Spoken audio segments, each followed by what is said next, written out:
From Kern Government Television, welcome to this week's Kern County Board of Supervisors meeting, originating from the County Administrative Center located at 1115 Truxtun Avenue, Bakersfield, California.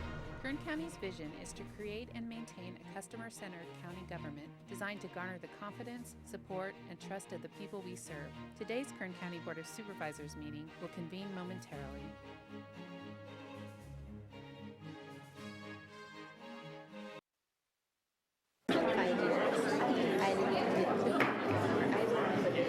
Board reconvene.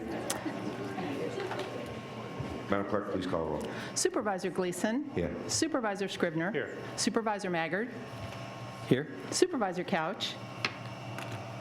Here. Supervisor Perez. I'll pause too. Here.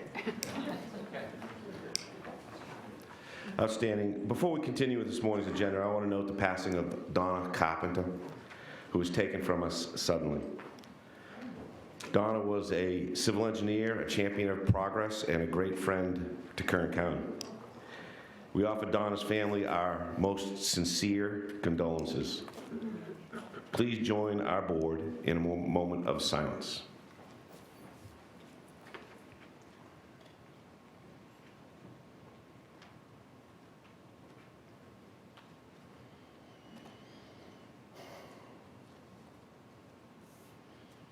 Thank you.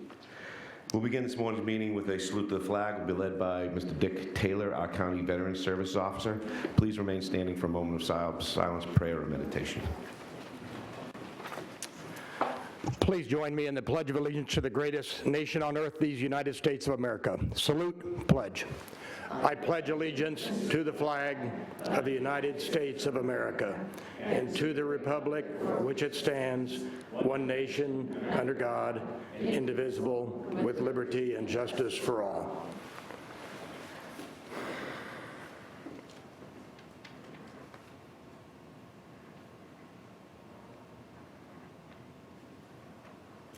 Thank you.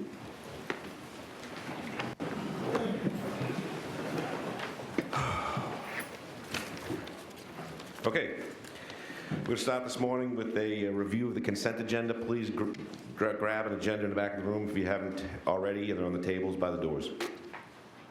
Consent agenda, all items listed with a CA or a C above the item number are considered to be routine and non-controversial by county staff.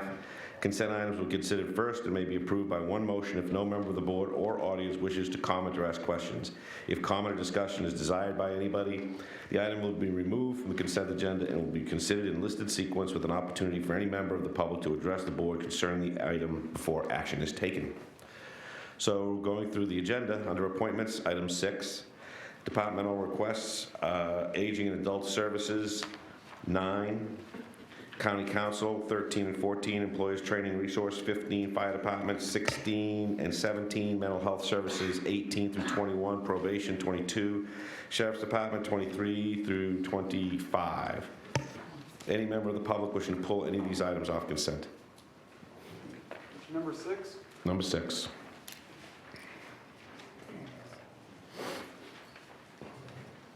Anybody else? Seeing none, I'll bring it back to the board for comment and consideration. Motion on consent. Second. Please cast your votes. Motion is approved. All ayes. Brings us to item number 1, proclaim September 21st to October 2nd, 2016 as Kern County Fair Days and recognizing the 100th anniversary of the Kern County Fair. Supervisor Maggard. Motion to approve. Second. Please cast your votes. Motion is approved. All ayes. Thank you.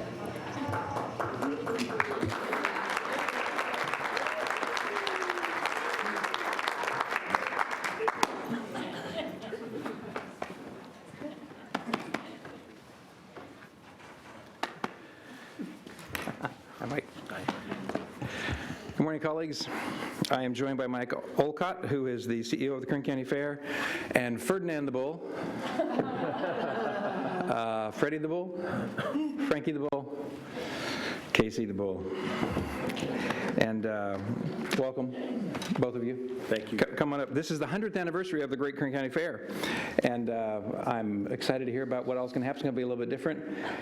Tell me what a pizza pop or a fried, whatever that is. I hear there's some new Full of item. spaghetti and sauce and then deep fried.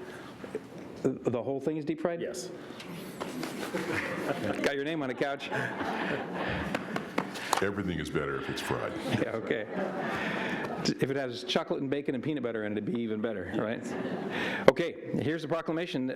We are declaring September 21 through October 2, 2016 as Kern County Fair Days, recognizing the 100th anniversary of the Great Kern County Fair, entered into our minutes by the signature of our chairman, the Honorable Mick Gleason, on this the 20th day of September.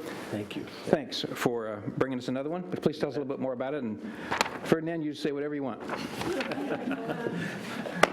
Thank you very much. Thank you, supervisors, for all your support. I want to, on behalf of the Board of Directors of the Kern County Fair, invite all of you to come to the 100th anniversary. This year we have fireworks.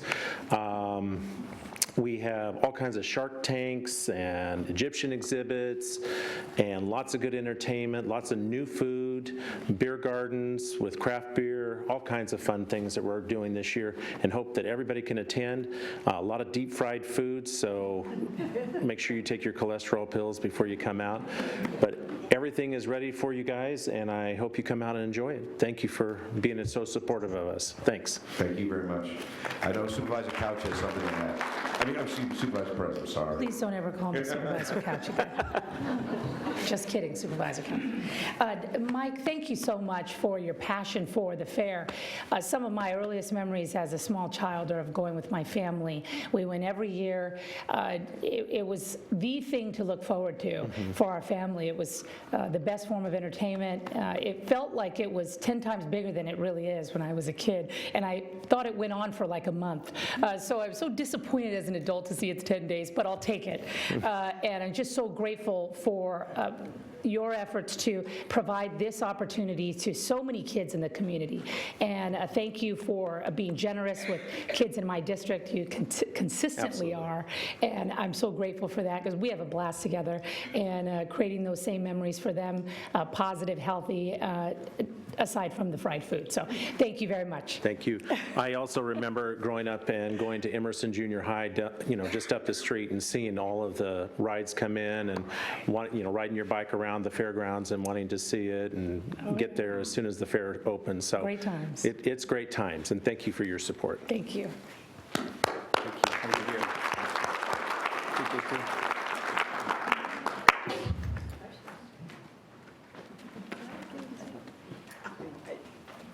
We're going to do items 2 and 3 together here with one vote, so let me go through them. We're going to proclaim item number 2, proclaim October 2016 as Paint Town Pink Month in Kern County in recognition of National Breast Cancer Awareness Month. And items 3, proclaim October 1st, 2016 as 11th Annual American Kennel Club Responsible Dog Ownership Day in Kern County. Supervisor Couch. How about motion on both proclamations? Is that good enough? Yes. Second. All in favor? Cast your votes. Please.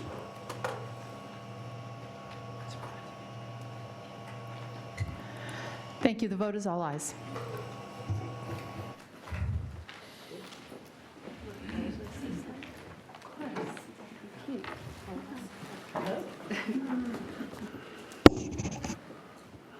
Well, every rose garden needs a weed. That's my goal here today.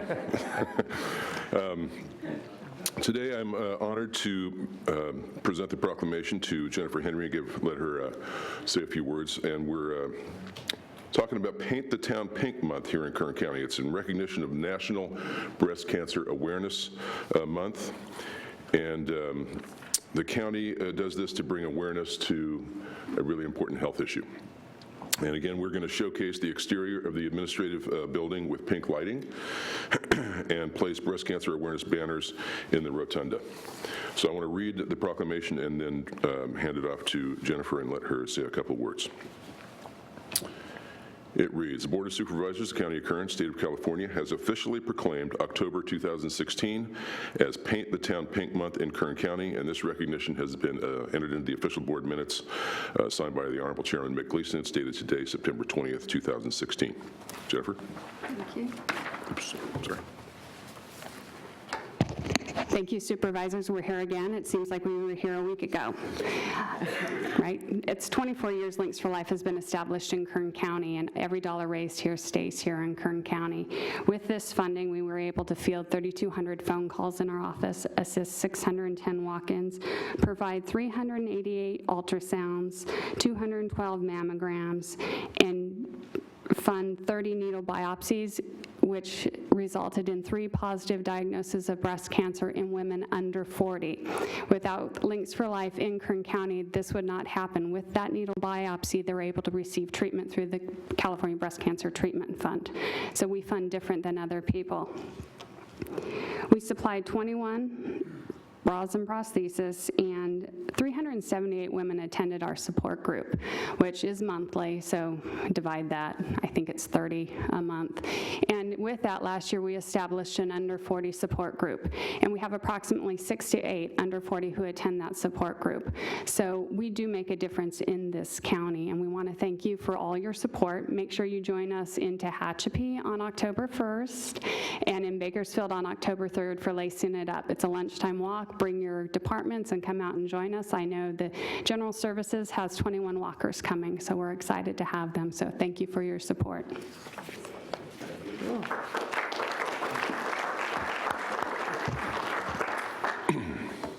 Now, we also have a certificate of recognition that's a surprise, and it's for a woman that you all know very, very well, and it's for Stephanie Lynch. We're going to recognize Stephanie for being the co-chair of the Lace It Up for the Links for Life committee. You've done this for the last 9 years, is that right? Okay, so I'm going to, Okay. I'm okay. I'll be all right. if you go, I'll go, okay? So don't you go.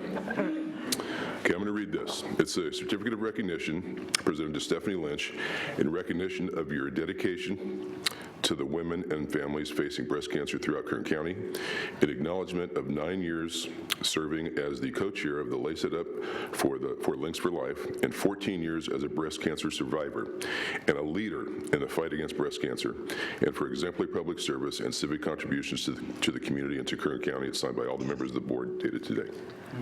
Thank you.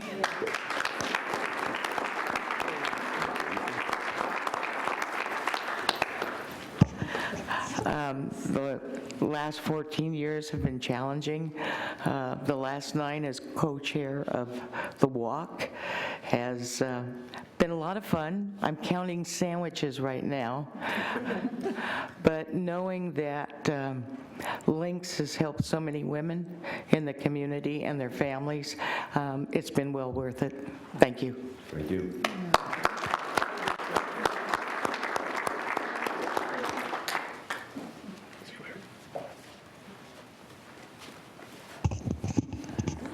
Probably long overdue on that one. The next item is number 3. We're going to proclaim October 1st as the 11th annual American Kennel Club Responsible Dog Ownership Day. I'm going to present this to Rebecca Countryman. She's the Education Director for Anderson Acres. Is Janice here as well? She is not. Okay. I'm representing today. Got it. The American Kennel Club is once again sponsoring AKC Responsible Dog Ownership Day. There will be hundreds of events across the country and one here in Bakersfield. The goal is really to educate first-time dog owners about the responsibilities of dog ownership and to help current owners maybe learn a little bit more about responsible dog ownership. And this day is really designed to bring attention to that, and to remind people that while it can be rewarding, it can be fun to own a dog, you also have responsibilities like finding out what kind of breed it is and the types of things that breed needs and proper care and that kind of thing. So I'm going to read the proclamation and present it to Rebecca and allow her to say a couple of words. It reads, the Board of Supervisors of the County of Kern, State of California, has officially proclaimed October 1st, 2016 as the 11th Annual American Kennel Club Responsible Dog Ownership Day in Kern County. This recognition has been entered in the official board minutes signed by the Honorable Chairman Mick Gleason, stated today, September 20th. Rebecca, tell us a little bit about the event we're going to have. Take that off of there. Thank you. You bet. I have had the opportunity to volunteer for this event for over 11 years, and we call it Dog Day at the Park. It's Saturday, October 1st, Central Park at Mill Creek, between 19th and 21st Street. We have activities such as no-cost, low-cost microchip clinic, licensing and vaccination, adoptions, blessing of the animals, Country Canines, which is a country dance group of humans and their canines. We have obedience, rally, confirmation, meet local dog-related agencies. We have a costume contest this year, so please bring your dog. You may dress up as well as your dog. We also have Meet the Vet. We have a vet that comes, and you can ask her all kinds of questions. We have agility and rally courses, and we even have Canine Good Citizen, which means your dog goes through a series of tests, and if they pass that test, they become a Canine Good Citizen. We also have given Supervisor Couch flyers and and scarves to wear in honor of Responsible Dog Ownership Day, and we encourage all of you, including those that are in here today, to come and join us and have some fun, and please bring your dogs and ask them to bring their humans along with them. Thank you.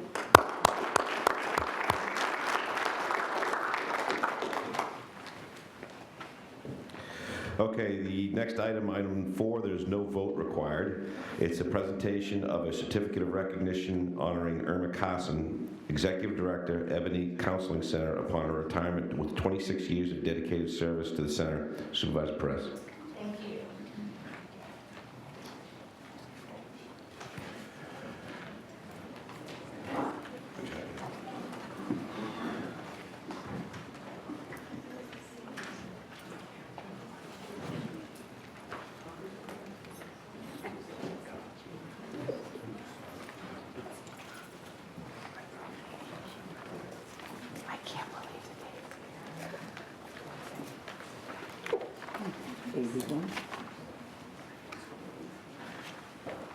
Come on down, everybody. So good to see everyone. Steve, good to see you. It's been a little while. It's been a long while. Good to see you. Well, Chairman, it is certainly with a heavy heart, but with absolute gratitude that I am able to stand here before you and my colleagues today to honor and present this certificate of recognition to the legendary Irma Carson.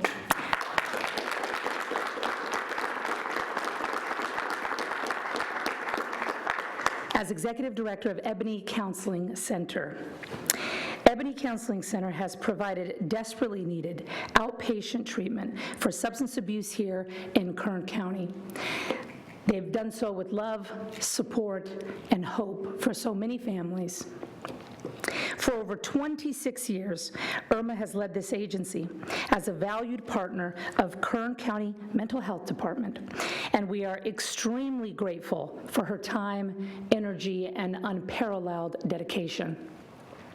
In addition to the amazing work she has done with Ebony Counseling Center, Irma is a graduate of our very own Cal State Bakersfield with a bachelor's degree in criminal justice. She was the first female African-American police officer to have an official role in leadership at our very own Bakersfield Police Department. In 1994, she was elected council member for Ward 1, where she served for 16 glorious years. I join my colleagues today in applauding Irma for a lifetime of Herculean effort to love, support, and provide real opportunity for change and betterment for this community. She is simply irreplaceable as a county service partner, and we wish her the best in her retirement. Irma, it is with great pride that we present to you and honor you today for a lifetime of selflessness and service to this great community. Irma. Thank you, Supervisor. To the Honorable Supervisor, to my former colleagues, Zach Sivner and David Koch and Mike Maggard. I didn't know you, Mr. Gleason, but I work with them, so they know me. It is indeed an honor to accept this on behalf of Ebony Counseling Center and our board of directors who have stood with me over the years, and this wonderful staff that you see behind me. When the board talked about what we're going to do to keep the legacy of Ebony, and I suggested we talk to Steve Schilling, who has a long time nonprofit in this area working for public service as well. And we were able to come to agreement that he would pick up the services. And I'm so happy so that the services would live on and be provided to the need of this community. Ebony was started as Community Alcohol and Drugs in 1972 by a young lady by the name of Norma Moore and some good people in the communities. They paid for it out of their money and so forth to keep this going. 1972, they incorporated, and we've had some great members of the community who served on that board. The Reverend late Tyree Tolliver was one of those founding members. Rayford Johnson was one of those founding members, and Gary Brooks, I believe, was the director at that time. This is indeed, for my family, it's a happy moment. For me, because they say I don't never know when to stop, but because I enjoy what I do.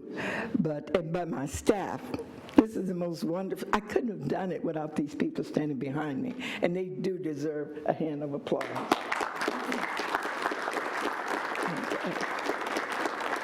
Art Powell, one of the longest serving board members. Art, let him see you. He's our treasurer.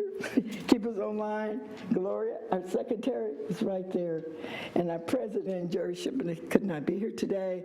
But we all just want to thank this board for the funding that you have given us over the years to keep this agency running. Thank you so much.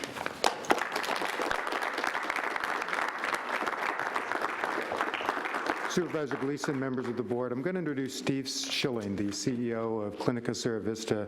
And although we're honoring and are happy to honor Irma, we're just as happy that Ebony is not ending, but the Clinica is taking over this service to continue it for the community that it's served for so many years. Steve?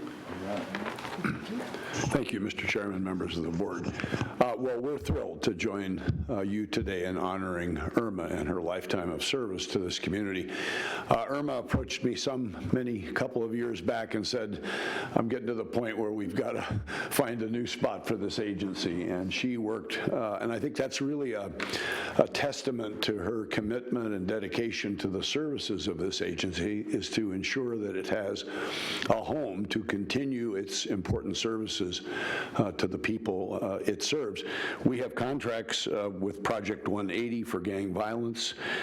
We have an adult, adolescent, perinatal substance abuse treatment program, Medi-Cal outreach and enrollment assistance program, and a Medi-Cal renewal assistance program, those funded by your board through the Department of Human Services, and especially with Mr. Walker, who really worked tirelessly to make sure we could transition the contract seamlessly over. So on July 1st, we assumed the responsibilities of those Ebony services.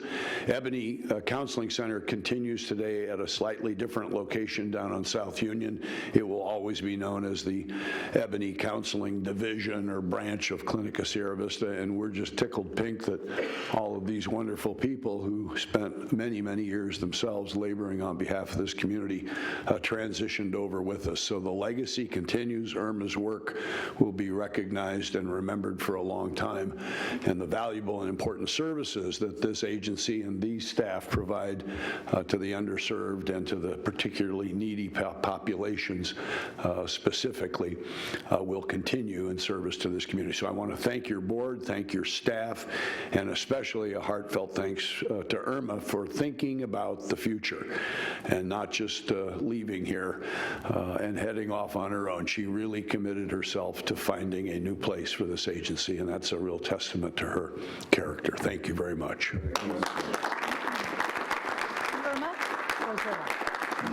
So we'll get a picture in here in just a moment, but I would like to take an opportunity to present to the very young 81 years of life, in honor of your contributions as Executive Director of Ebony Counseling Center with 26 years of dedicated service and many achievements with the center, and for exemplary public service and civic contributions to the community of Kern County.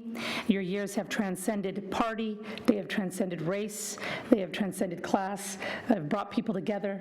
You've built bridges, and we honor you today for the way in which you have lived your life and the contributions you have made to the people that you have loved so dearly. Thank you. Thank you. Let's get a picture. Should we get everybody? Everybody? Everybody? Come on. Come on, guys. Come on, get over here.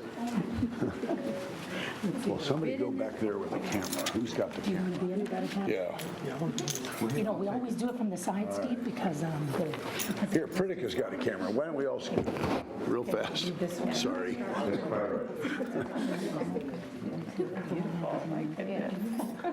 Okay, here we go. One, two, three. I gotta do it. All right, thanks, guys. Thanks. Thank you. Thank you. Thank you. We're not done yet, Ms. Carson. Ms. Carson, we're not done yet. If you could just remain for a quick second. I know Supervisor Maggard has something for you. Irma, there she is. Irma, I just wanted to say something to Irma about 24 years ago, I was first elected to office as a member of the Bakersfield City School Board of Trustees, and Irma was on that board. She was the most influential, powerful African-American leader in our community, and look what, all these years later, the legacy that she has left. I wanted to say, Irma, what a joy it's been. I served with you for 4 years on that school board, then you were elected to City Council, then I served with you for 8 years on the City Council, and it took Irma and I a little bit of time to adjust to one another, but we adjusted well and came to love one another. And I could tell you many funny stories about Irma looking into the abyss of her trunk of her Mercedes-Benz. She must have had every paper that ever came from City Hall in there, and she knew where to reach in and grab it. But I want to tell one story about Irma, because she is a combination of toughness and passion and compassion. She would give her life's blood, as she has, for our community. There was a time when we were on the school board that a fellow was trying to disrupt her. He wasn't going to disrupt Irma. And he presented her at a big public meeting with hundreds of people in an auditorium with a service of process, because he was going to recall you. And I remember Irma looked at this guy as he was losing control, and there was an infamous picture of this guy with a big, ugly scowl on his face and his fist raised in the air as he was screaming at Irma. And right after that photo was taken, he handed this notice, this service of process for this lawsuit. And Irma looked at him and smiled and tore it into pieces and tossed it in the air. I'll never forget that, Irma, and the countless ways that you've just been tenacious. You have a completely different bag of tools and tricks than I have, and you used every one of them effectively throughout your career. So it was my pleasure and blessing to serve alongside you, and I just wish you well, Irma. And I'm glad you're finally going to retire. I hope you go do something fun.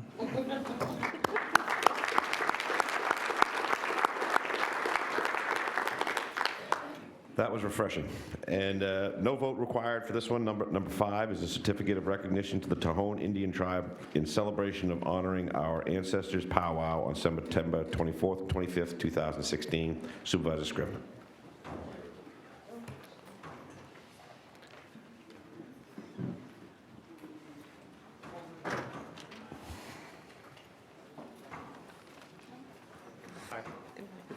You're Catherine, right? How are you? Thank you. Well, good morning, Mr. Chairman and members of the board. This weekend, the Tohono Indian Tribe of California will hold their annual powwow on the Cal State Bakersfield campus. This powwow celebrates the ancestral heritage of the Tohono tribe with family-friendly traditional dance and drum competition. I have with me Catherine Montez Morgan. She is the council chairperson, isn't that? I'm the vice chair. She's the vice chair this year. Well, she was the chair and has been a leader in that community for quite some time. So I'm going to present this certificate of recognition to her, and I know she'll have a few words. And so this is a certificate of recognition presented to the Tohono Indian Tribe in recognition and celebration of honoring our ancestors' powwow on September 24th through 25th, 2016, and for exemplary public service and civic contributions to the community and Kern County. This is signed by all 5 members of the Board of Supervisors. So it's my honor to present this to you and ask you to come on up and say a few words to us.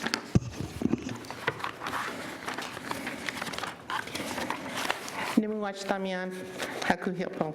Good morning and greetings, Honorable Chairman, members of the board. I'm happy to report to you that last year, our first annual powwow was such a great success, we decided to do it again.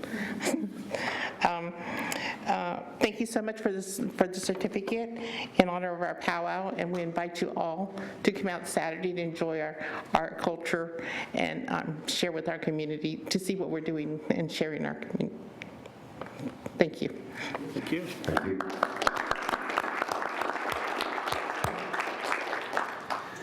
Brings us to item number 6, proposed increase in membership on the Workforce Development Board to add 1 other at-large member position, appointment of Brian Matthews as other at-large member, and reappointments of Les Clark and Keith Newsom as business representative members, all terms to expire June 30, 2019.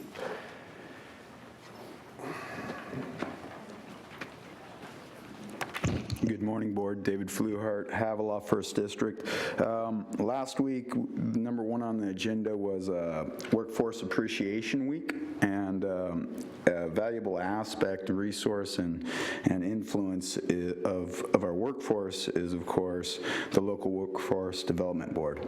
I wanted to, on their website, they've got, I guess, like 5 descriptors of what they do and what their functions are, and I wanted to read them fairly quickly. It's printed in small letters, so I hope I don't mess it up too bad. But number 1, the Local Workforce Development Board as convener, bringing together business, labor, education, and economic development to focus on community workforce issues. The Local Workforce Development Board brings together business leaders to respond to local workforce needs with an understanding and focus only possible at the regional level.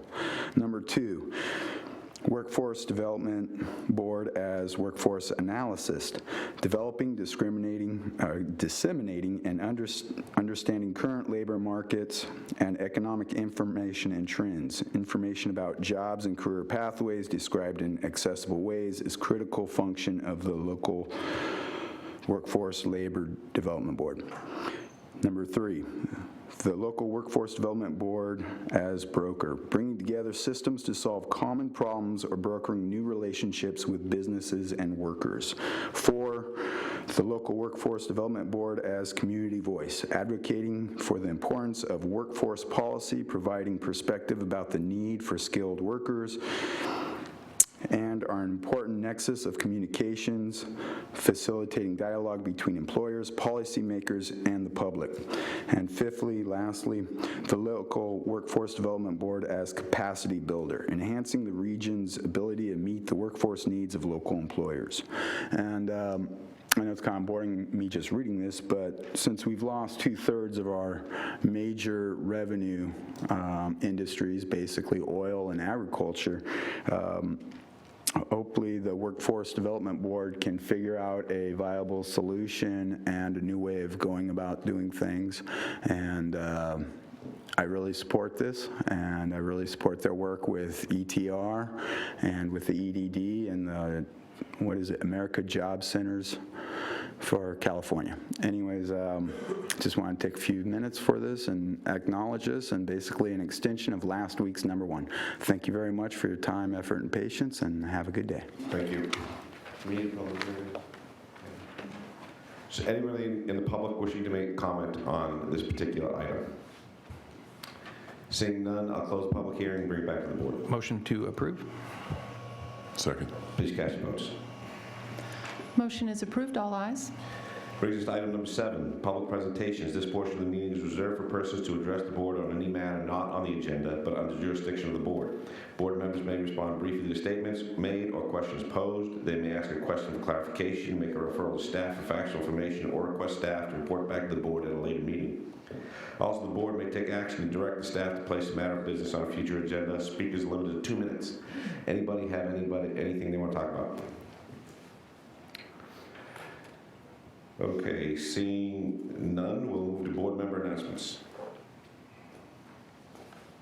Okay, seeing none, bring us to item number 10, Animal Services. Unusual travel request for the animal control officers, Misty Clark and Ashley Lloyd, to attend the Basic Animal Law Enforcement Academy in San Diego, California from October 16 through October 28, 2016, in an amount not to exceed $4,280.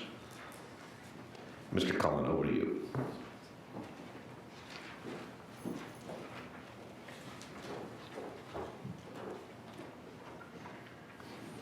Mr. Chairman, members of the board, good morning. Nick Cullen, Director of Kern County Animal Services. Can't see without these. Animal Services does intend to send 2 animal control officers to the Basic Animal Law Enforcement Training Academy in San Diego, October 17th through the 28th. This is an 80-hour course of study on topics such as animal fighting, investigation, rules of evidence, law enforcement, report writing, search and seizure, laws of arrest, legal procedures, court demeanor and testimony, civil and criminal liability, humane laws, and child abuse, just to name a few. It is the goal of Kern County Animal Services to provide this training to all animal control officers as time and budget allows. It is a budgeted expense for the department, and consideration has been given to minimizing costs by sending same-sex officers to eliminate the need for additional lodging expenses. I am personally a firm believer in expecting a lot out of my officers, but I'm also a firm believer in providing the professional development that's needed to equip my officers with the most up-to-date training that is available. The training curriculum for the Animal Law Enforcement Academy is developed by the State Humane Association of California. And with that, I can answer any questions at this time. Thank you, Mr. Cullen. I don't see any questions right off the top, so we'll go to the public and ask them if they have any questions or comments. Seeing none, I'll bring it back to the board. I'll make a motion on staff's recommendation and congratulate you once again on continual improvements in your department. It's very exciting, Nick. Nice work. Second. Please cast your votes. Motion is approved, all ayes.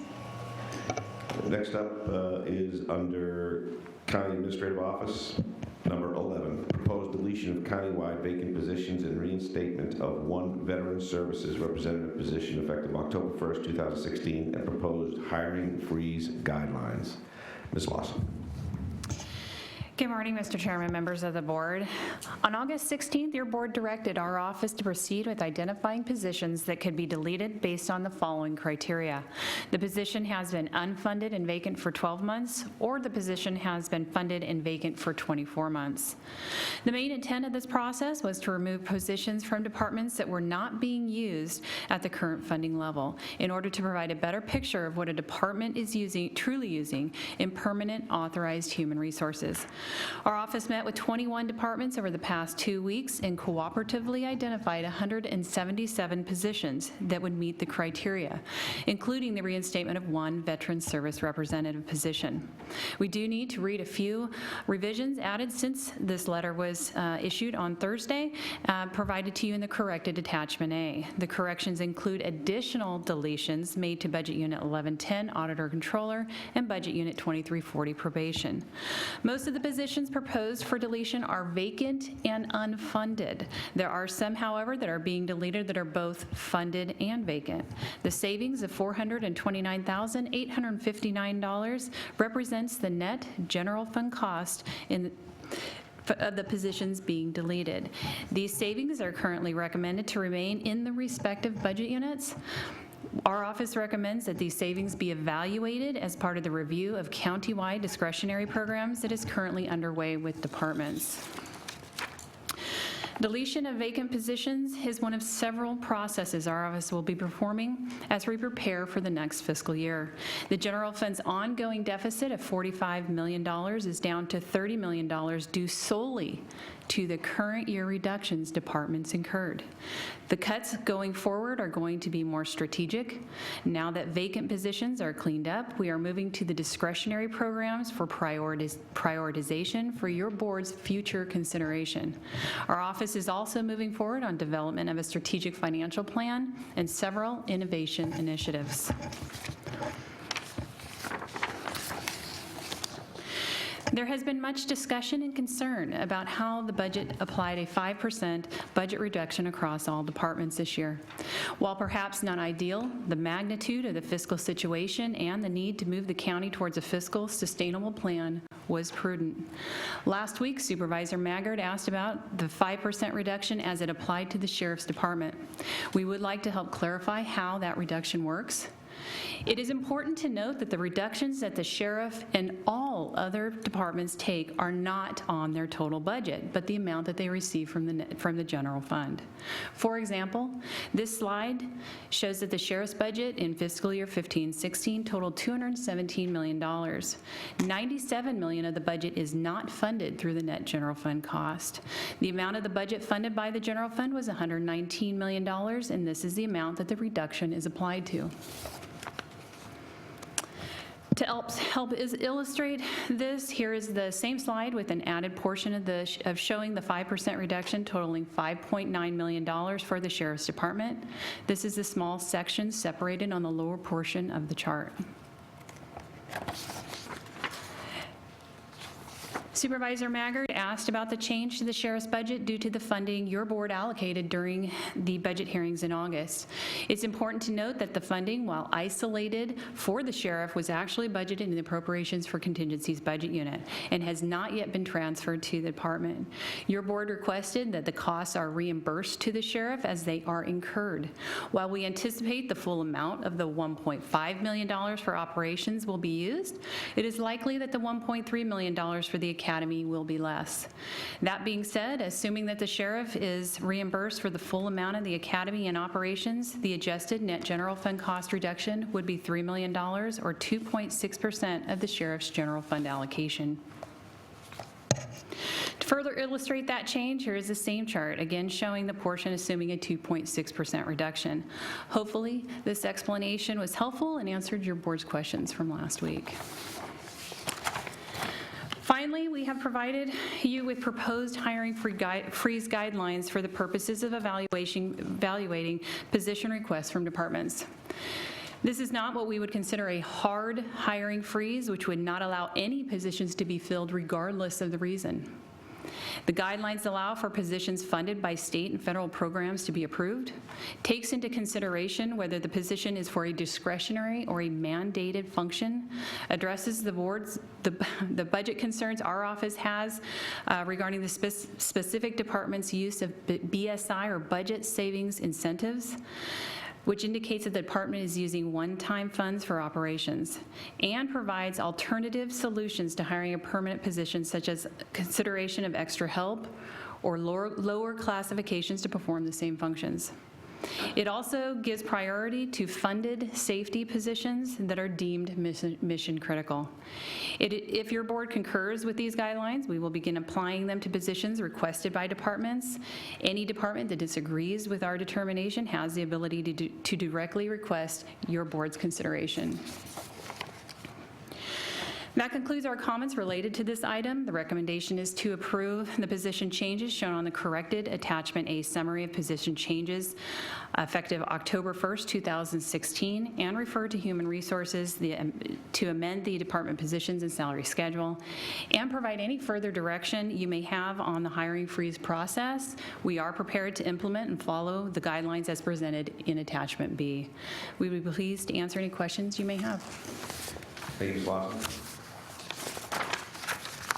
I see no immediate questions, so we're going to go to the public and ask the public for their comments and considerations. You might as well just come down and move closer to the front. You know, turn will come.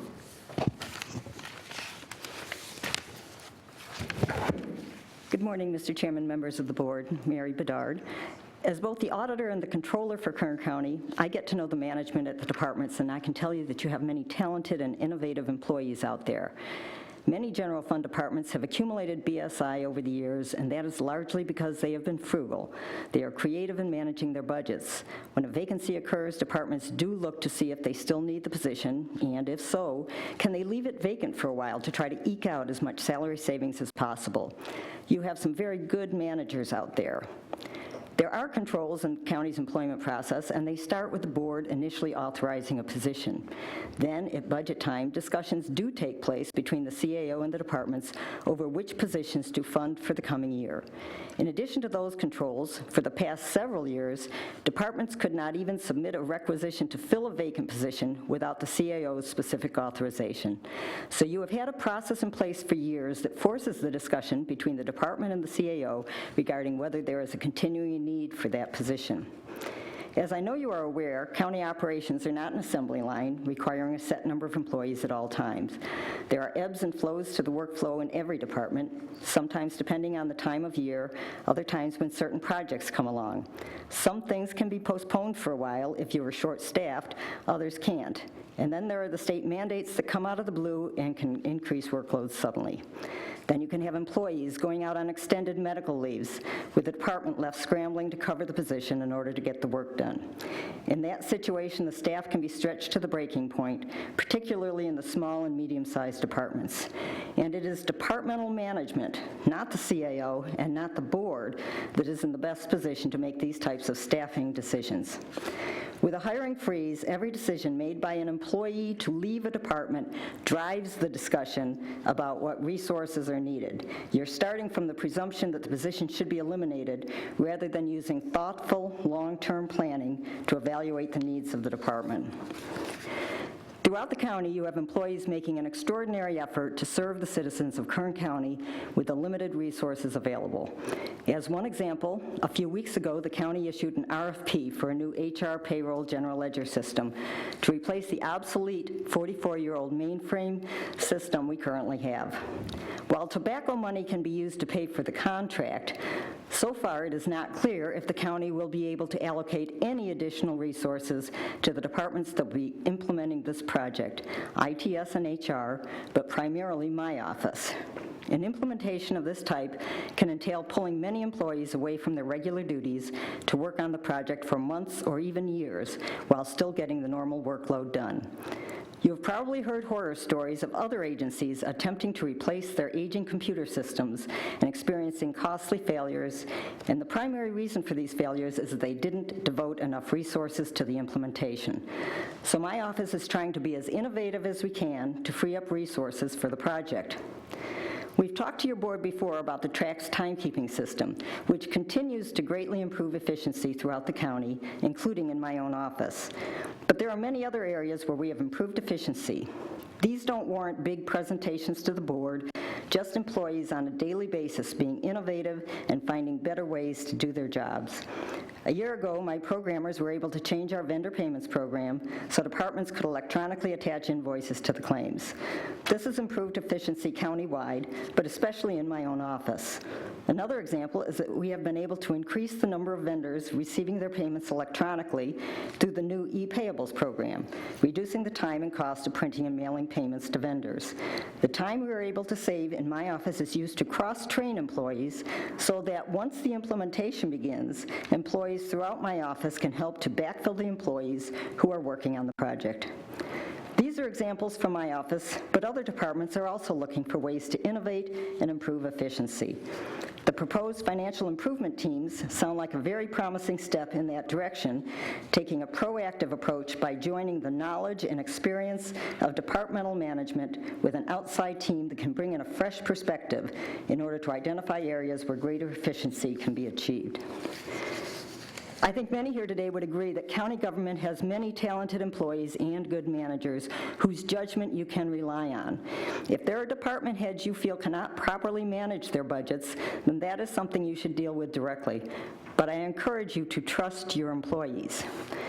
However, if you do feel that you need a hiring freeze for your appointed department heads, that's obviously your call. But you didn't appoint me, the citizens of Kern County did when they elected me. Yes, you have authority over my budgetary appropriations, but it has been suggested before in this chamber that elected department heads should have discretion within their own budgets. You have given me a budget, now let me manage it. You have presented me with the nearly impossible task of implementing a new financial system while continuing to perform the mandated functions of my office. At the same time, you're cutting the resources available to me. And now my office is being asked to play a key role on the FIT teams as well.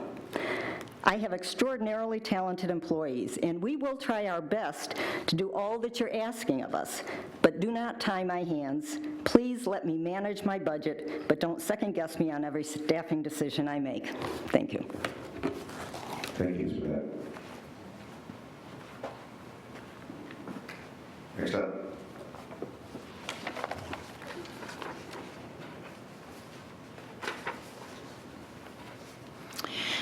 Sue Bennett. Usually I say Kern Humane, but I'm going to say citizen of Kern County right now, because I'm talking about more than one organization within your budget. Libraries, first.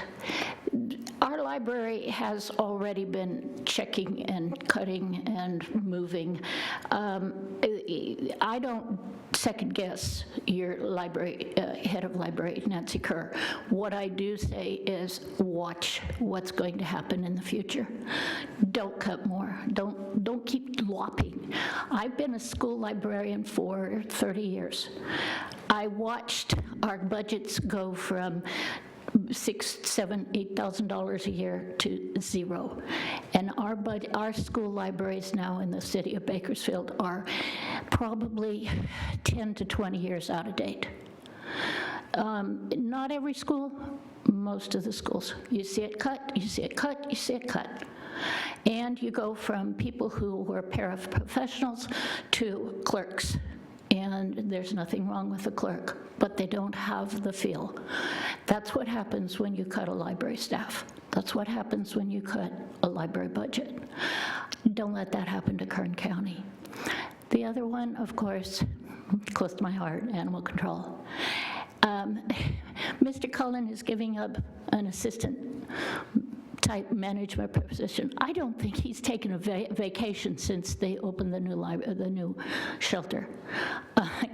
You need to know that your people are working hard, all of them. You have a strategic plan, a 5-year plan. It's going to be a no-kill shelter. We know that. But don't cut it. Don't keep making it, how can I not take a vacation? How can I go out and buy 5 books to fit in? I appreciate the training that your people are getting in law and safety. They are part of your safety net, and they need to be there. The thing is,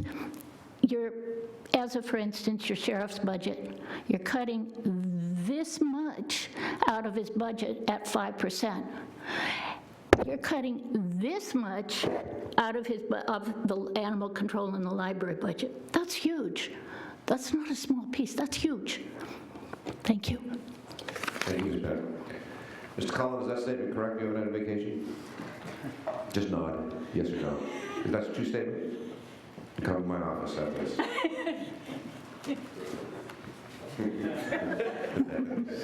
Good morning, Lorelei Oviatt, Director of Planning and Natural Resources. We've worked with the CAO's office. We do support the criteria that they've come up with. We'd like to make sure that your board and the public is clear that our department, as well as other departments, you have heard Mr. Moore notice the public defender, we are losing our best and brightest. It is not a result of your board's actions. However, we just lost 2 more planners. We've lost 8 planners. These were the planners that we had recruited over the years to move up and be part of our core. We believe that there is a balance that needs to be struck between sending the message that Kern County has problems and Kern County has a hiring freeze. We continue to have positions that we need to fill. I have support human resources. Devin Brown is working on an innovative process of rebranding and reaching out. We ourselves ourselves are working with other departments to make sure that we are reaching out through our associations to let them know that bringing entry-level, young, new, vital, maybe people who are actually restarting their careers, they may be mature. This is the place to come. This saves us from a budgetary perspective because they are coming in at a lower rate, but it also replenishes our ability to do succession planning. And so I just wanted to make sure that your board is also sending the message that for those positions we do fill, Kern County is a great place to work. We have a strong future. We will together get through these years of readjustment, but we want to continue to attract talent to Kern County. We want to retain our talent. Thank you. Thank you, Ms. Ovia.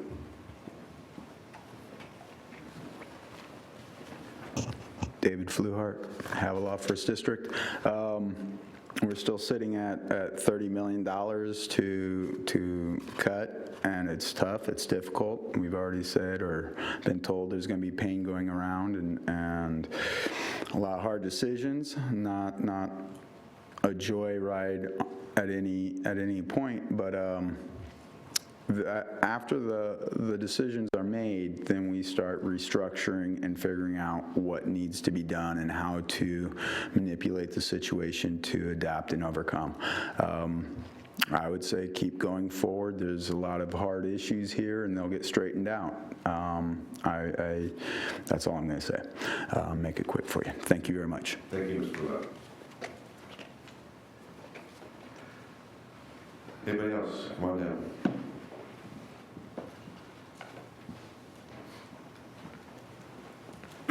Morning, Chairman, members of the board. I appreciate this opportunity to talk about this issue. I, like a lot of other department heads, recently met with the CAO's office, and I felt it was a productive discussion. I look forward to many more discussions as we move forward. I think as based on my department's actions, you can tell that we're taking this situation seriously and trying to be a good partner.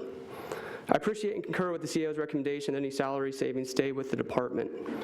And I urge that cuts now apply to next year's planned cuts, and there'd be no new baseline set. We must not disincentivize cooperation. There's going to be further discussion about mandated and discretionary programs within departments. I just think we need to be careful as a county as we move forward on this, and that it not be our overarching methodology. That the department's mission and vision be the driving force. For example, my department's mission is to secure public safety by holding offenders accountable and reducing recidivism by redirecting behavior. There are many benefits in this mission. First is we have a safer community. Second, we have less victimization. Third, there are great cost savings to this. Going through our results first with Pew MacArthur, we found that there's direct and indirect cost savings of over $30,000 for every person that we keep out of the system. And lastly, there's the issue of funding. By accomplishing my department's mission, we bring more dollars into Kern County, either through competitive grants, state funding such as SB 678, or through AB 109 growth funds. Just recently, we learned that Kern County is going to receive $5 million in AB 109 growth funds. This funding is awarded based on your performance. We are actually number 4 out of all the counties in California. That shows that by accomplishing our mission and the mission of the CCP, that we can bring more dollars into Kern County. Department heads are the experts in accomplishing their individual missions. I understand and welcome oversight given our current circumstances. I just hope that heavy weight is given to the department heads' input. We've talked about the hiring freeze, and to me, I don't know if that's the right terminology. I think a restricted hiring probably makes more sense of what we're doing. And the goal of this should be strategic planning in regards to our fiscal reality, not simply just a net reduction of positions. I ask that the board give the CAO office's direction that they take into consideration a department's plan moving forward and allow for strategic hiring as part of a mitigation plan. It's understand that we maybe not be able to fill every position, but several positions are extremely important to accomplishing our mission. I also hope that a department's good faith and understanding and working with the county's plan is reciprocated in measured hiring requests. It's my goal to guide my department through this fiscal crisis, while at the same time trying to maximize the services. I think I owe it to our citizens to make prudent financial decisions, yet always allow for vital services to accomplish my mission. I kind of think of this as an analogy that I'm a captain of a ship in a rough storm. The department is the ship, and the storm is our fiscal crisis. I don't want to just survive the storm. I want to navigate the ship safely into port. But in order to do that, I must retain a certain amount of discretion and ability in making decisions. I look forward to working with your board and the CAO's office to accomplish this. Thank you. Thank you, sir. Anybody else? Okay, we'll close the public hearing and bring it back to the board for comment and consideration.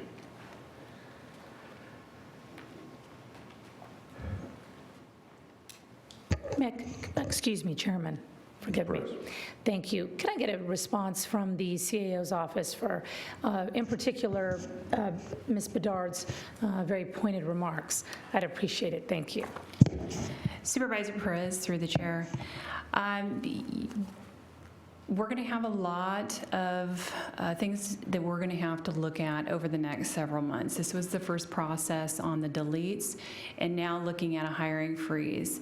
One of the main concerns from the auditor controller, and it's a legitimate one, that as you go into replacing a major system that the county is going to replace or potentially replace, it takes a lot of staff time. She is correct. It was one of the things that the prior auditor controller addressed as well, and over the years had requested additional staffing added, particularly programming staff to that department, which the current auditor controller currently retains, which will be very helpful in addressing that process. Once the RFPs come back for that, it identifies what the vendors anticipate are going to be the needs of the county to be successful. It may change the ability for the implementation of the project timing-wise. Those are all things that have to be considered, and then what the county overall can manage if that is undertaken. It will have to come back to your board, and those either requests for additional positions or really thinking about how you can manage your functions in order to accommodate a new system, all have to be looked at once that time comes. So her concerns are legitimate. That is going to be a big project facing the county, and we'll certainly have to look into how her resources are going to affect the functions that she's able to perform. Your board asked us to come back based on your request to address a hiring freeze. A hiring freeze, as I indicated, a hard one is you don't hire anything, and it achieves savings over time, but it limits their flexibility, the department's flexibility, and that's what their concern is in order to have future plans and what they're trying to do. We have tried to modify that to some extent. They certainly could come back to your board if our determination is not satisfactory to them. We have talked, meeting with the 21 over the past 2 weeks. It's been very interesting. They have they're really thinking hard. We've challenged them with, we're on a 4-year plan. What is your 4-year plan? And they're thinking hard about those things. And many of them have, are strategically thinking about how that's going to work. And I absolutely think that we have to take that into consideration. Meanwhile, trying to achieve the reduction in the costs, and that's what we'll try to do with them with this process. Thank you, Ms. Lawson. I'm assuming that your recommendation today takes into consideration the concerns that were expressed to us today by Ms. Bedard. I know there are many concerns on the table, so we are always striking an important balance. But I'm assuming your office has been in communication with Ms. Bedard, and this remains your position in consideration of those concerns. Supervisor Perez, through the chair, I believe she's concerned about future requests for hiring. That's what we're here today, based on your board's request to implement a hiring freeze. We are very open and have, as part of our evaluation, determination of what their needs are and what their future plans are. And I think that if we communicate as she requests positions through that process, it'll get to the end that what she's trying to achieve. Got it. Thank you. Very helpful. Supervisor Maggott. Thank you, Mr. Chairman.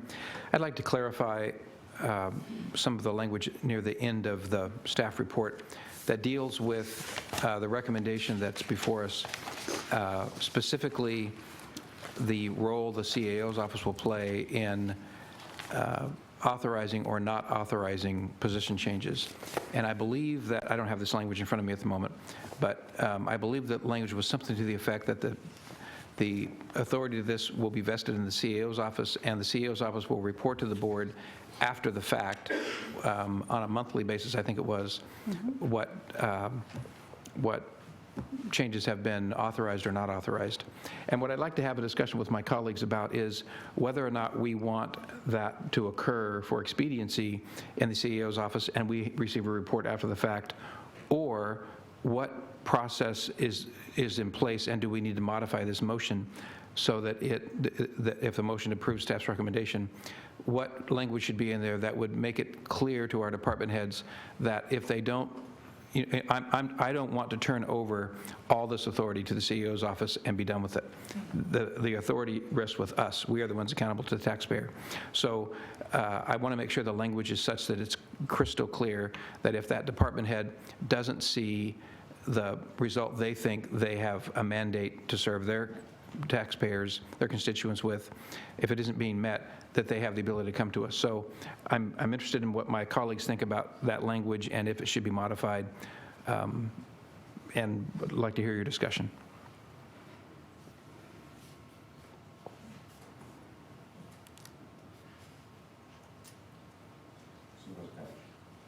Supervisor Couch. Thank you.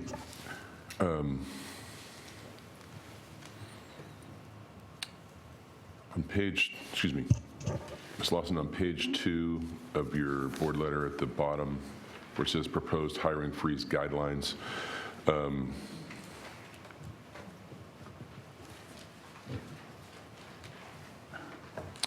number 3 there says an absolute hiring freeze is not a long-term solution, semicolon. A review of discretionary programs along with the strategic financial planning for each department should be conducted. I took that to mean this wasn't an absolute hiring freeze, what you were recommending, that it was, and I think Chief Miracle described it, I think, as restricted hiring. Whether we call it restricted hiring or whether we call it a hiring freeze that has, where a department head has the ability to appeal the CAO's decision to the board, we can call it either one. I don't have a preference on that, but I think either one accomplishes what I think Supervisor Maggard just asked about. So if you need to add some more language in there to make that clearer, do you have a suggestion on what it would say? And where you would add it? May I respond to that, Mr. Chairman? Sure. Yes, please. The language that I was most concerned about was, I believe, on page 3. And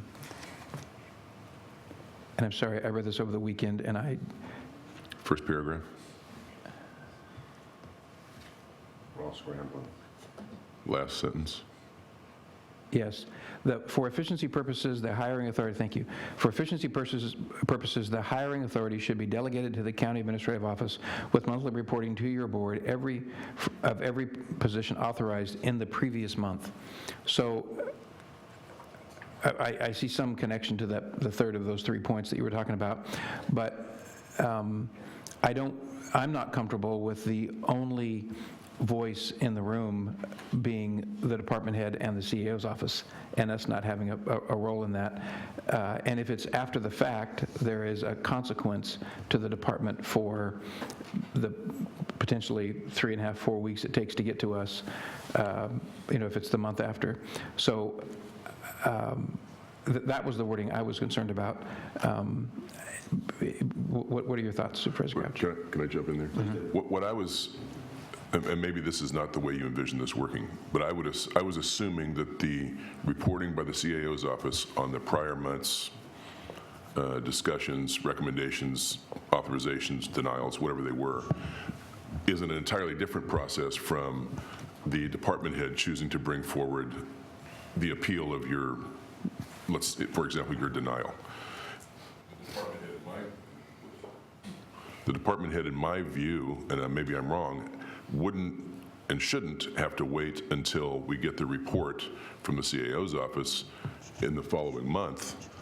They could bring forward their item as soon as they wanted to. Am I wrong? How do you envision that? Supervisor Couch, through the chair, thank you for letting us clarify. The report would be things that we actually authorize. So as soon as a position would be, in a sense, denied by our office, they can immediately go to your board. So there is no waiting for a 30, for a monthly. The report is just to let your board know what we've authorized through the system, just so you're aware. Your board, requested if freeze terminology is fairly finite. So we were under a restricted hiring process that was not technically a freeze. So this kind of basically just enhances that restriction process, not intending to hinder the department's ability to hire if we're seeing it mission critical and needed, but it does take into consideration having us look further into some of the future concerns within their budget and really getting to understand, okay, how are we going to move forward if that is filled? I think the discussion's good. It certainly isn't, as we indicated, an intention to, if your board has funded a position in the budget, I think the intent was if it's mission critical, it needs to be filled. That's, the guidelines we've established are trying not to hinder that process. So you're exactly right. A report, they wouldn't have to wait for the report to come out. It's just a matter of as soon as, and we aren't getting a lot of requests. Departments understand, the situation that we're in. We're able to review these within a few days. And if we're not feeling comfortable with it, they're able to get on the next board agenda. So I don't believe it'll be a delay on their part. That's what I was envisioning. So does that, I don't know that this board letter says all that exactly. So if you wanted to say, if you want to incorporate that in the motion, that we should, because that's my intent. I think some language would be helpful. I've made my living before this reading the Internal Revenue Code, and it speaks specifically to what you can and you cannot do. And if it doesn't say you can, then you cannot. So I don't want this to become the Internal Revenue Code, but I want it to be clarified enough that when we are at a point that potentially no one in this room is still a decision maker, if this policy still exists, it ought to be clear enough and a bright enough line that our intent is clear to those people then that don't have the ability to hear the smooth, completely logical explanation that Supervisor Couch and Ms. Lawson just said. Thank you, Supervisor Maggard. Supervisor Scribner. Thank you, Mr. Chairman. The following paragraph on page 3 does say any department that disagrees with the determination may take the request to the board, but I'm perfectly comfortable with clarifying that, or to the extent that the other board members are comfortable with we could add language that said something like the appeal can occur at the next scheduled Board of Supervisors meeting, the next available meeting, something to that effect. So it's clear that they don't have to wait for that monthly report to bring their appeal to the board. Hopefully that would satisfy me. Be interested in what my colleagues think and CAO. I wanted to ask a question about the savings remaining in the department. That's the recommendation of the CAO. So we're deleting the unfunded vacant positions. Obviously, you don't have cost savings there. That's a cleanup measure. But there are somewhere in the neighborhood. I can't remember exactly how many it's, but it's about $300,000, I believe, that we're talking about in savings by deleting funded vacant positions. Is that correct? Supervisor Scrivener, actually the amount is $429,859. Is that what you've added since the board letter came out? There were additional It's in positions. addition to, it started out at 300 and something. Okay, very well. So I want to understand the mechanics of how that would work, because if you have funded vacant positions, that remains with the department as well. And we've had some discussion about those positions that can be utilized to address issues of immediacy that come up that the departments are dealing with, or it can be dealt with, or rather it can be used, those funded vacant positions can be used to offset step increases that occur with positions as you go to A, B, C, D, et cetera, because we don't have anything built in their budget per se to deal with those step increases. Is that correct as well? That's correct. Okay, so by leaving the funding within the department, what really has changed as far as how that, I'm going to call it extra money, but it's funding that was specific for vacant positions, but now is going to be an allocation of funds that is going to remain there that isn't tied specifically to the position. So once you reach the end of the year and you look at the salary savings, et cetera, how will that work with that carry forward balance for the departments, et cetera? I mean, am I clear on what I'm asking? I believe so, so let me try. Okay, all right. Supervisor Scrivener, through the chair. How the savings will work if they don't spend it elsewhere throughout the fiscal year is it would carry towards our fund balance carry forward for the general fund. Departments don't earn BSI on salary or benefits, so there's no benefit to not spending it. The thought is that as we go through an intense review of all the discretionary programs that needs to be done, that these amounts can be taken into consideration, the future cuts that the department is going to have to make. I mean, they're really thinking about how they're going to make this happen and continue to provide the services that they need to do. And so this allows them to include that amount as part of that planning process. And as we go through the discretionary programs, some of the positions could be associated to the discretionary program. So as we come back to your board with additional information, that would be disclosed to you at that time, and you can determine how you would like to proceed with those savings. But the amount in and of itself, they're looking to use potentially as a way to mitigate their reductions that they're looking at. Okay. Thank you. Mr. Mayor. Thank you, Supervisor Scrivener. I appreciate your and Supervisor Couch's effort to find language that I was comfortable with. I think what I'm looking for is something similar to what Supervisor Scrivener said, but the idea is that if the point at which a department head and the CEO's office come to disagreement, at that point, there should be to use a description we used for a previous process we went through, there should be an off-ramp to the process that leads to the Board of Supervisors, and not have it wait until they are completely at impasse, so that we can address that as soon in the process as possible. So whatever language you think is reasonable, I'm open to that. I have a similar concern about the savings going back to the department. One of my core understandings, takeaways from our budget process that we're in is that as difficult as this is to accept, we have a greater personnel cost than we can sustain. We cannot afford the number of employees we have if the amount of revenue we have is going to stay at the level it is. So the easiest way, the most painless way to make that overall personnel cost decline is don't replace people when they leave. The difficulty of that is if everybody left from one department, then we wouldn't have that department anymore, and how would we sustain that service to the taxpayer? So I want to be very careful about how we say that those savings, if they're only to the extent you've explained it, but I just want to make sure it's clear that to the extent that those savings in that department from a position reduction only stay in that department, it does not help us solve our overall problem. We have to solve the bigger problem. So that's what my goal is as we go forward. And I don't know how else to clarify it, but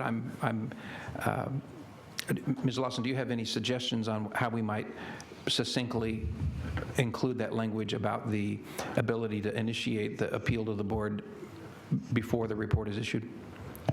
Supervisor Manager, through the chair, perhaps, that your board approve the position request evaluation guidelines, not policy, just guidelines, that the CAO has presented, including an understanding that departments will be notified immediately upon denial and have ability to address your board at the next available board meeting.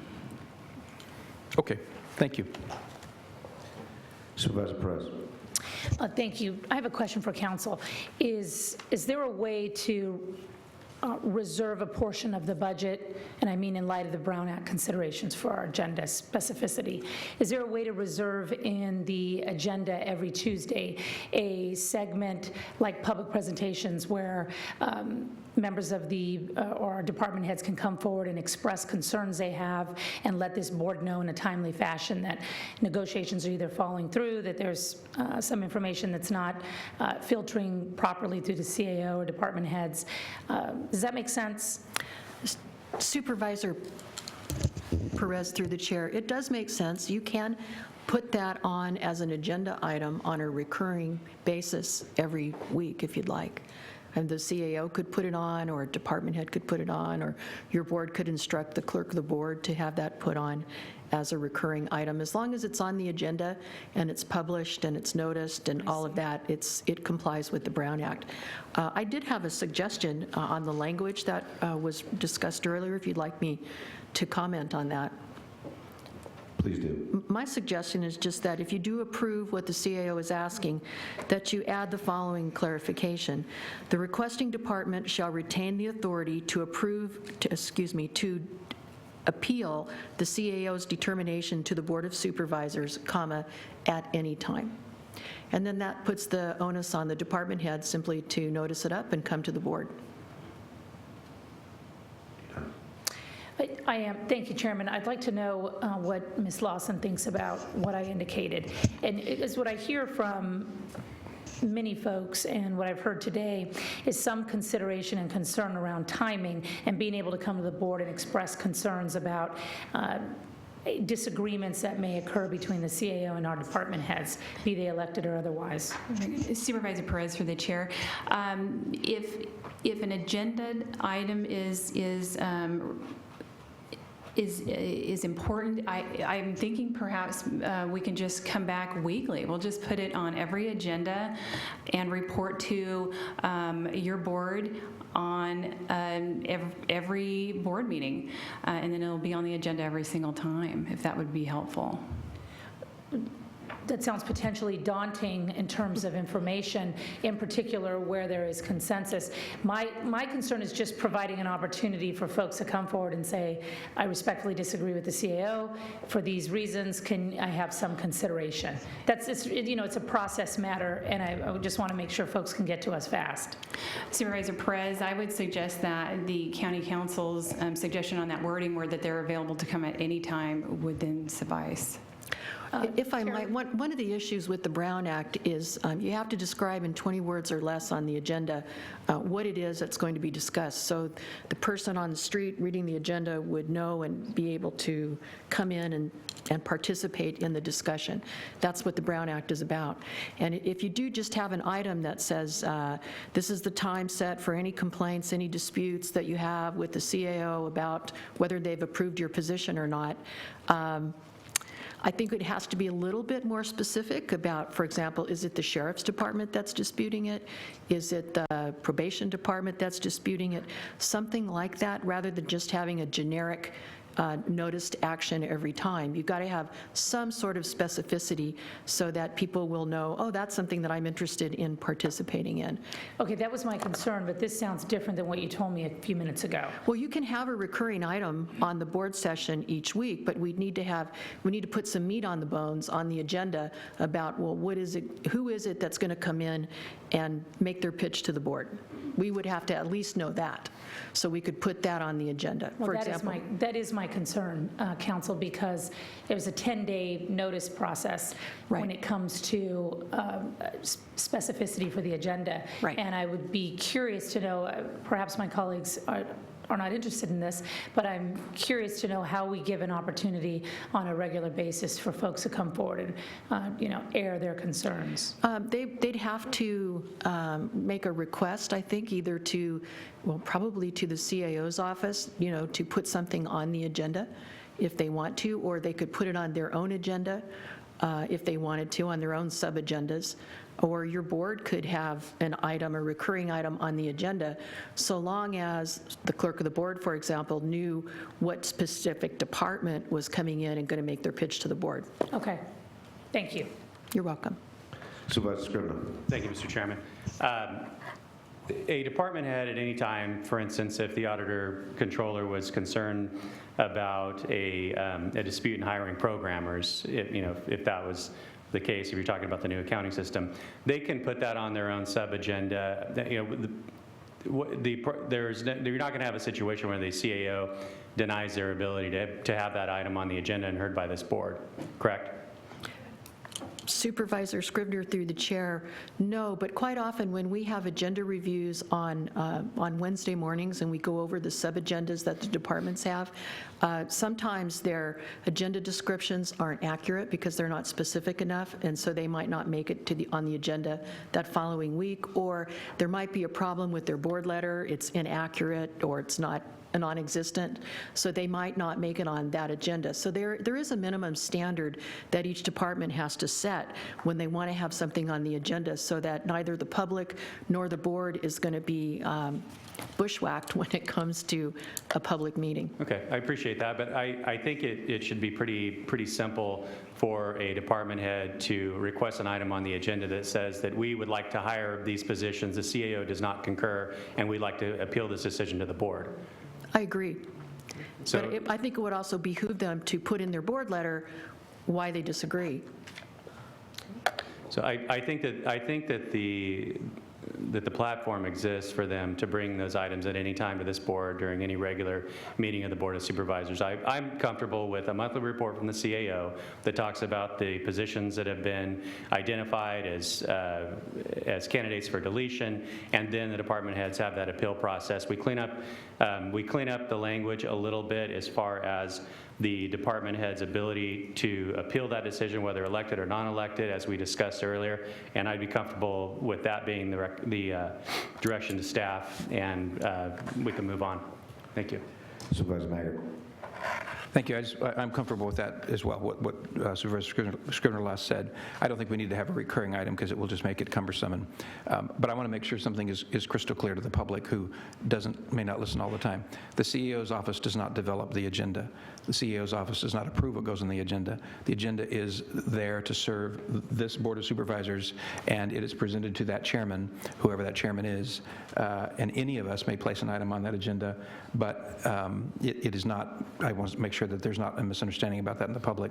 It is not the CAO's role, it is the board's role, and I'm confident that it will we've made it clear enough for this generation of department heads at least that they'll have the ability to appeal this if they don't like the decision or the recommendation rather that's been made. So I'm comfortable with the monthly report. And the language is suggested by the county council. Thank you. Okay, we're getting close to a motion, I'm sure it sounds like. I just want to throw my 2 cents worth in, and that is that I think, sincerely believe we have some of the best department heads that money can get. I know that the only way we're going to achieve success in managing this deficit over the next 3 or 4 years, or however long it takes, is by the department heads being fully on board, what we're doing, our goals, our objectives, and they bought into the whole system. And I don't think you do that by controlling or over-controlling or micromanaging or in any way, not in any way, but inhibiting their ability to lead. Mr. Merkel talked about different ships at sea, a ship at sea, and that's true. And for us to come out with a hammer and thinking that all ships are destroyers, it doesn't make good sense. We have some of those ships are aircraft carriers, some are destroyers, some are subs, some are rowboats. And we need a policy and a strategy that's going to help all of us get there, because even the rowboat is a critical piece of critical department. So we got to get everybody across the stormy seas. Our job is to make sure that our department heads understand fully that it is a storm, a major storm, and everybody is going to be impacted. And so I think that's the essence of what we're trying to do as a board. And so I'm agreeing with the way this conversation is moving in terms of getting a little more involved in the process, but I'm not, and I will not support derailing a leader's ability to lead his ship in the direction he wants it to go, provided he understands the storm, the content of the quality of the storm that we're all facing. So that's a philosophical piece, but I'm agreeing with the words everybody seems to be talking about, having a review, having a monthly review, having an agenda, understanding the goals and objectives, and making sure that all departments are moving in that direction. So, Mr. Chairman, I would make a motion that we approve staff's recommendation. The recommendation is responsive to the direction that we gave the CEO's office, and I would like to add the clarification of the language suggested by County Council in my motion. Chairman, I would second that motion, and I'd ask for a list from the chairman of which departments that you think are rowboats. Maybe next week. No, yours is not. Is that clear, Ms. Lawson? Do you know what language? Because I'm not sure it's clear to me. Is the language, could you talk to, what's the language we're looking for? The language that I had suggested, Chairman Gleason and members of the board, was to add the language that the requesting department shall retain the authority to appeal the CAO's determination to the Board of Supervisors, comma, at any time. Okay, we have a motion. We have a second. Please cast your votes. Motion is approved, all ayes. Moving on. Number 12, report on countywide reserves and designations. Ms. Lawson. Mr. Chairman, this presentation will be made by Chief Deputy Elsa Martinez.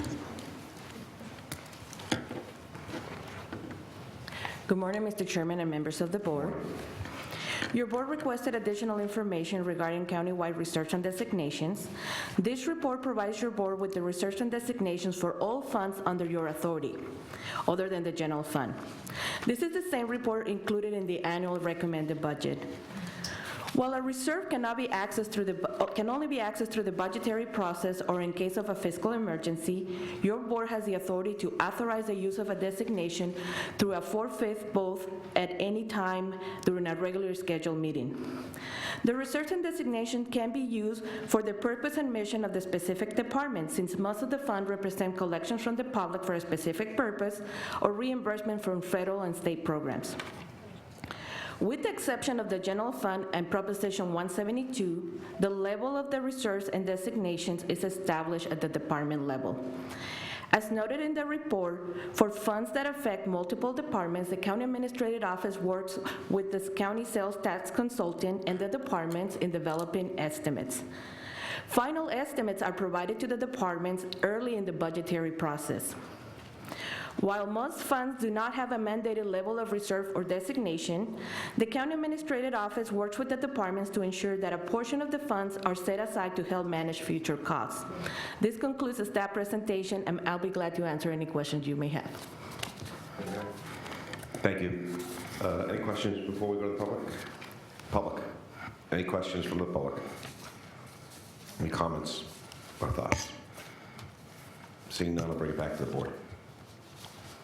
Mr. Chairman. Mr. Couch. I have a question about, it's on page 3 where the allocation to the local public safety fund, sorry. Would it be even advisable, what if we took the district attorney's allocation and the DA forensic sciences allocation and lump them together under one allocation, which would allow the district attorney to allocate that more easily, instead of saying you got to take this 0.27% and it's got to go to the crime lab? Supervisor Couch, to the chair, the district attorney already has that authority. She can do that, okay. And she may do that.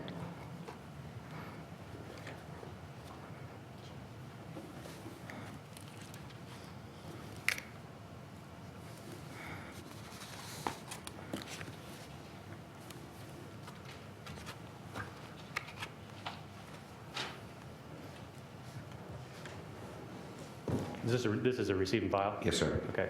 Motion to receive and file. Thank you to staff for compiling this report. Really appreciate it. We didn't have a lot to say about it, but there's a lot of good information in here for the public and for the board. So thank you for the time that you put into it. Second. Please cast your votes. Motion is approved. All ayes. Outstanding. That's going to bring us to adjourn to closed session with the following notation. Item 28 has been withdrawn and will not be considered. Looking for a motion. So moved.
Thank you.